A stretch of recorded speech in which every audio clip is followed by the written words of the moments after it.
The world needs more people with curious minds. People who aren't afraid to admit when they don't know something. We need to take the time to encourage more lifelong learners. At least that's my goal with this podcast. I think the future is at stake. But at the same time, I do believe that a more informed population can and will move humanity forward. All we have to do is keep learning.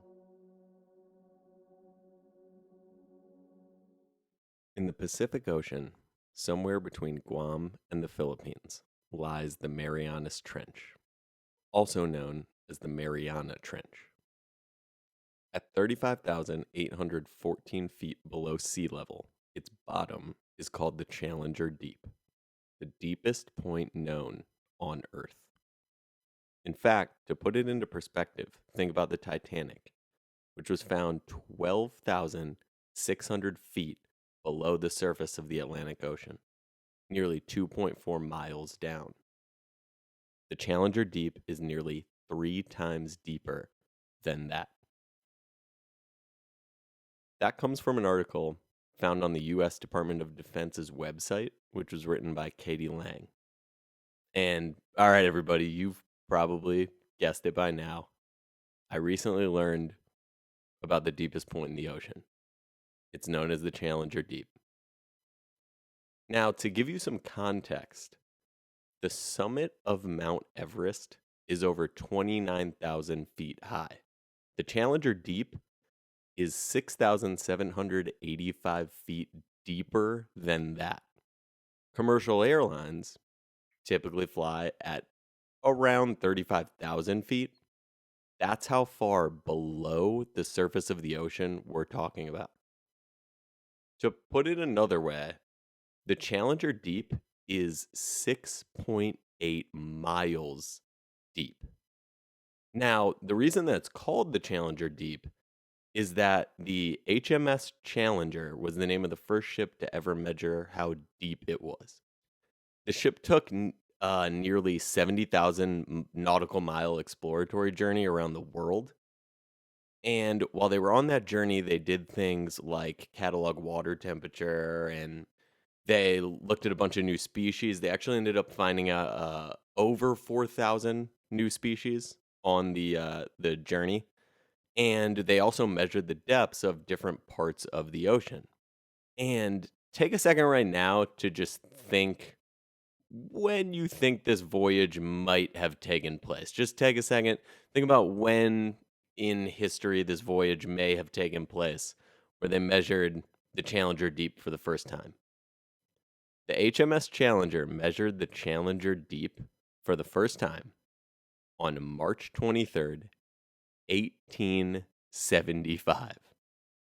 Imagine how much these motherfuckers must have loved science to commit to a 4-year science field trip by boat in the year 1872.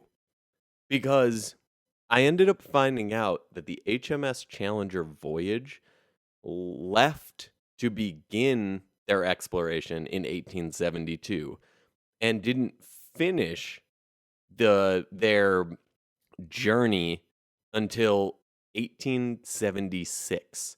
So this is a 4-year mission that they were on, basically, to gather as much information as possible. And the passion that those people had for science and exploration is incredible to me.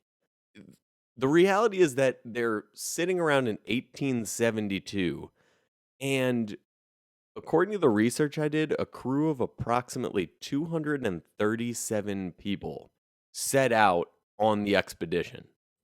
And by 1876, when it ended, there were only 144 people left.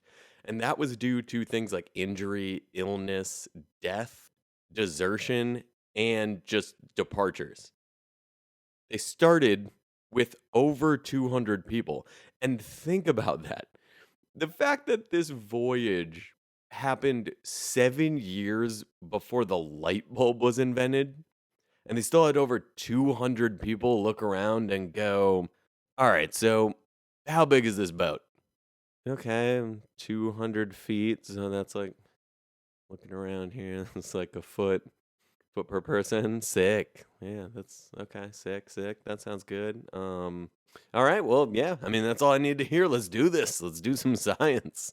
It's just, it's just incredible to see the lengths that people went to in the past to explore the world. I mean, it's really inspiring. We have a lot of the building blocks for science today because of the work that was being done back at a time where not only was it more difficult, it was far more risky.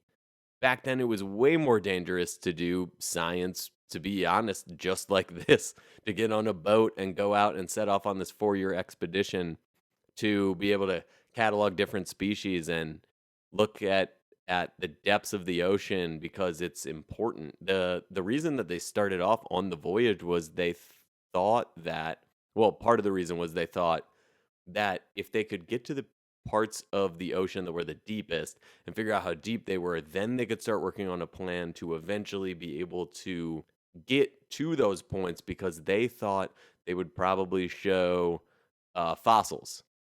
And they thought that if they could figure out how deep they were, they could start working on a plan to get there. And I think that's really interesting because, in a lot of ways, that's what progress is. It's having the foresight to think that, you know what, in our lifetime, we might not be able to solve this problem, but we might be able to lay the foundation that helps someone in the future solve this problem. And that's what's important.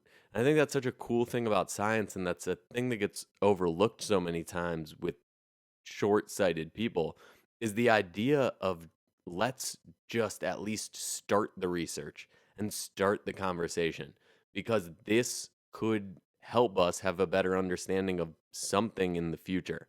And I just think that's really cool. It's really cool to see that scientific process take place. And this is a good example of that.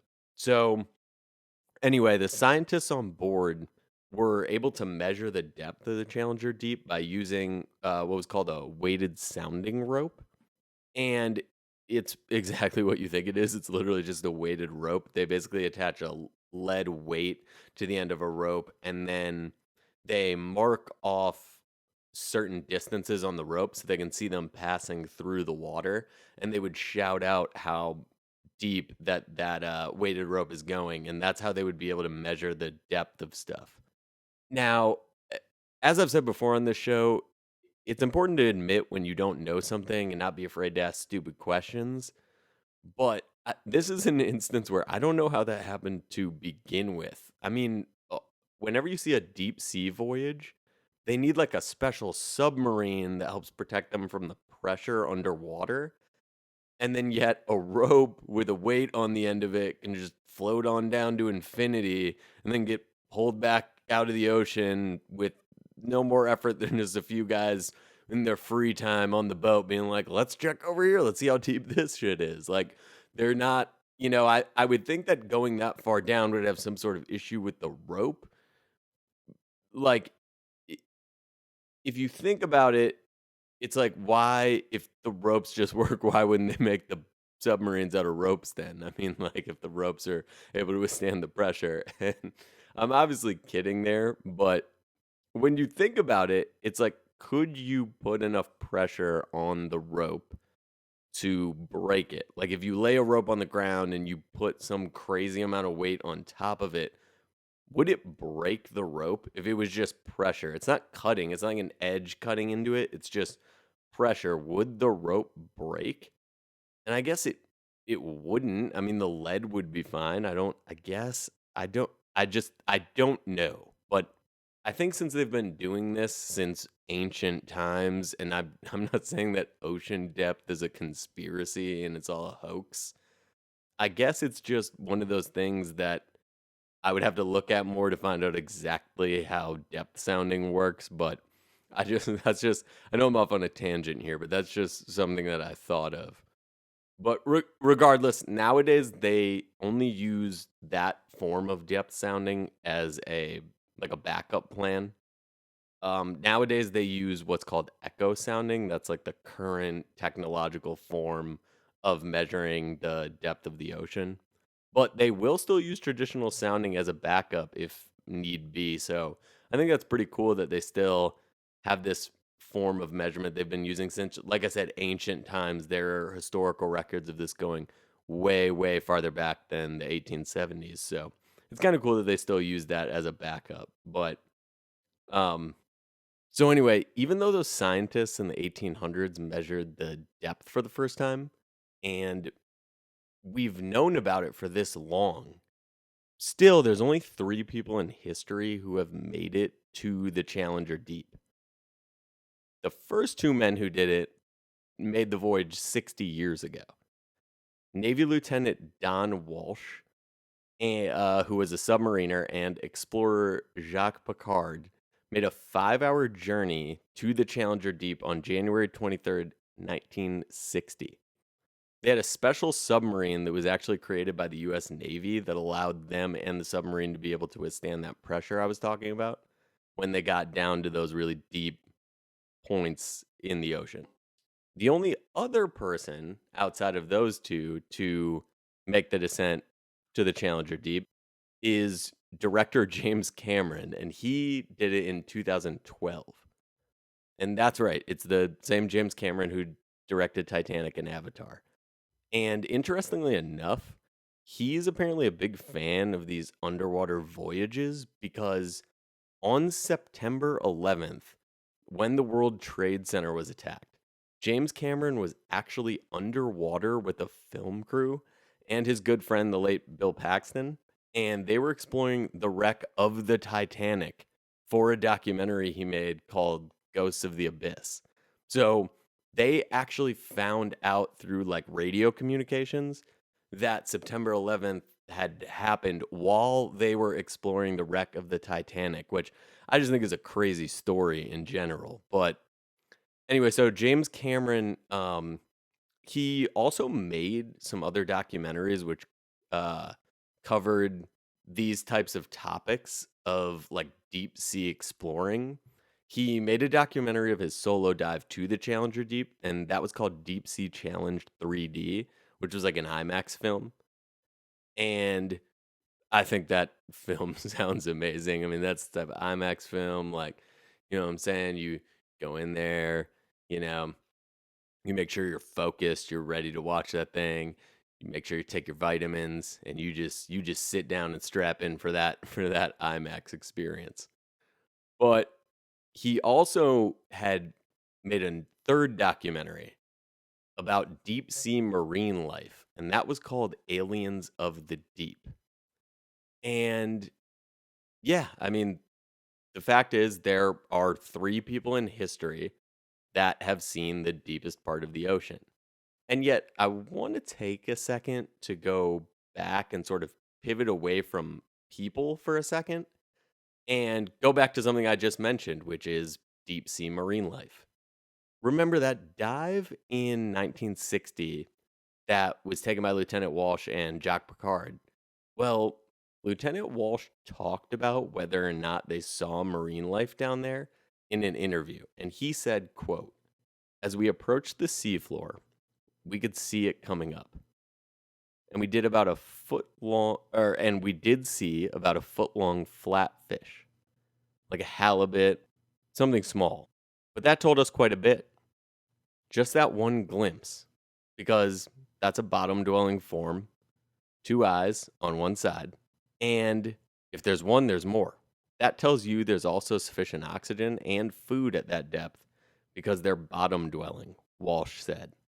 This, according to the article from the Department of Defense by Katie Lang that I mentioned earlier. But as I looked more into this claim, I found that marine biologists are skeptical of that sighting. They propose that Lieutenant Walsh probably saw a sea cucumber, but they do believe that a lot of simple organisms and microbial life forms thrive in that particular deep sea environment. Now, just because they don't think Lieutenant Walsh saw a fish in 1960 doesn't mean that we haven't seen life forms since then. In fact, in 2019, A camera on board a special Japanese submarine captured a video of a scale worm and shrimp. So there is proof that there are certainly more complex life forms at that depth. And that's astounding to me because the pressure at the depth of the Challenger Deep is 15,000 pounds per square inch. Basically, take a full grown African elephant and place its entire weight on your thumbnail. That's the type of pressure that we're talking about. It's 1,000 times greater than the atmospheric pressure at sea level. So when you get to that depth, it is 1,000 times more pressure than it is when you're just walking around in your day to day life. And yet, there are shrimp living down there. I've seen the video. You can look it up on YouTube. They're just down there having a blast. I mean, these shrimp, they're having the time of their life. They're signing each other's yearbooks and shit. It's senior year down there. These shrimp, somebody's parents left for the weekend. It's a great time down there to be a shrimp. And so you have to ask the question, how is it possible that they're down there? And I don't have the answer to that. It's seriously like seeing an alien species. And in a way, the deepest parts of our ocean are essentially the same thing as space. We've barely explored it. We can't explain most of what's going on down there, and yet it does exist, and we can go explore it just like space. It's just that to explore space or the deepest parts of the ocean, it's incredibly time consuming and very, very expensive.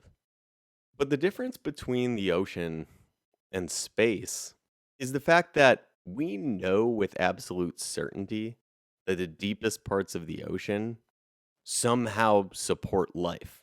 We know that. And some of the stuff down there looks as alien as anything I've ever seen or anything that could be in space.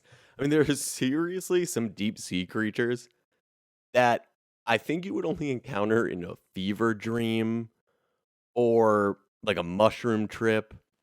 They're seriously extraterrestrials for real. I mean, they are, and it's an emphasis on the extra. I mean, I'm talking about fish with teeth. They've got light bulb heads. Some of these fish have sociopath eyes. I'm telling you, like Ted Bundy. I'm telling you. I saw one that seriously looks like a shark snake, and that was enough for me.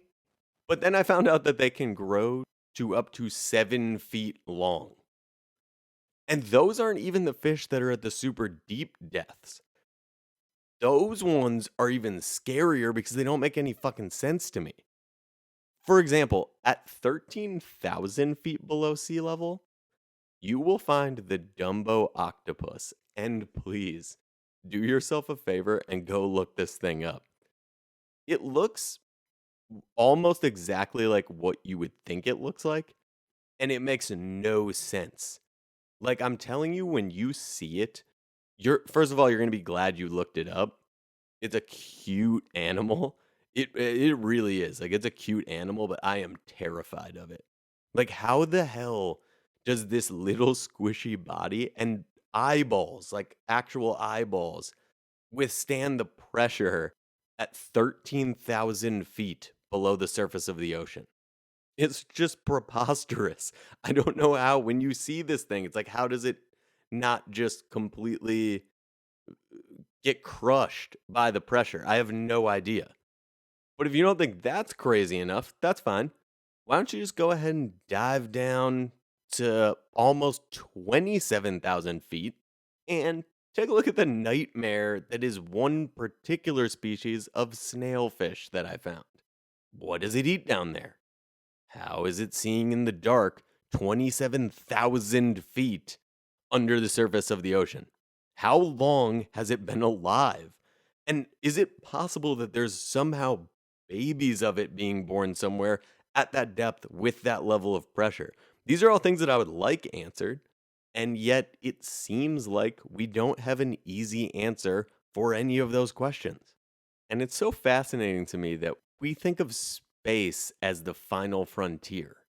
And yet we don't even know anything about the oceans that we have on our own planet. And I know that we know some about it, but I think I saw a statistic where there's something like 70% of the ocean is unmapped. Like we just don't even know what 70% of the ocean is. And I can't explain why we don't seem to care as a whole about the oceans as much as space, but I do think it's important to note that less than 15 months after that first manned exploration to the Challenger Deep in 1960, a Russian cosmonaut named Yuri Gagarin became the first person in space when he orbited Earth. So, 15 months after we explored the deepest part of the ocean that we know of today, we were sending humans into space. And I think with all the exploration that was going on back in the early 60s, the space race just took precedent. Most people were more interested in what was going on with space travel and space exploration. And I think that's what got pushed by the media. When you really think about it, there are a lot more financial benefits to everybody involved with space exploration compared to exploring the oceans. When you consider the satellite technology and the weapons technologies that come with space exploration, that makes it obvious why everything would focus on that form of exploration rather than looking into some more of this deep sea research.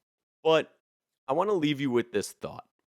I think even though the population may have focused more on space and the government may have appeared to look more at space travel, I don't think the government overlooked Lieutenant Walsh and Jacques Pagard's voyage at all. I mean, remember, the US Navy is the one who gave them the submarine to do that voyage, which means the government had the technology to do this for who knows how long. I also find it very interesting that the United States has a naval base in Guam, which just so happens to be the closest possible island to the Marianas Trench, which is the deepest trench in the ocean and home to the Challenger Deep. I understand there's a lot of military history and there is a large military advantage to the location of Guam, but I find that there are far less coincidences in the world than you think. After all, in 2019, Smithsonian Magazine writer Christopher Crockett wrote an article titled, quote, "Particles from Cold War nuclear bomb tests found in deepest parts of the ocean." And this article is in reference to the Marianas Trench just off the coast of Guam, where we have that military presence and have for a very, very long time. There's also some famous UFO sightings where they saw crafts underneath the surface of the ocean, most notably the Tic Tac UFO, which was seen by Commander David Fravor of the U.S. Navy, and that Tic Tac UFO was one of those tapes released recently by the Pentagon. And a lot of times UFOs are attributed to military technology that we're not aware of. So, look, all I'm saying is there might be another reason as to why only 3 humans in history have been to the Challenger Deep. And one of them just so happened to be possibly the world's greatest CGI movie director of all time. But then again, what the hell do I know? I'm not trying to be a conspiracy theorist. I'm not trying to get everybody all worked up here. I'm just talking about some things, maybe some irregularities that I myself noticed as I was researching this topic. And I think it's just important to pay attention to all the facts that surround any issue. So, once again, I'm not trying to get everybody all riled up. I don't want anybody to just take my word for this. You probably shouldn't. I mean, the species of fish that I'm most comfortable with are goldfish crackers. So don't just go run off to Reddit with this conspiracy theory. That is, unless you think it's true. And then maybe let's just get that rumor going. Let's see where it happens. You never know. I mean, I think that this podcast could be the type of podcast where maybe we plan a story. You never know. See what happens. I think a lot of media does that all the time. You never know.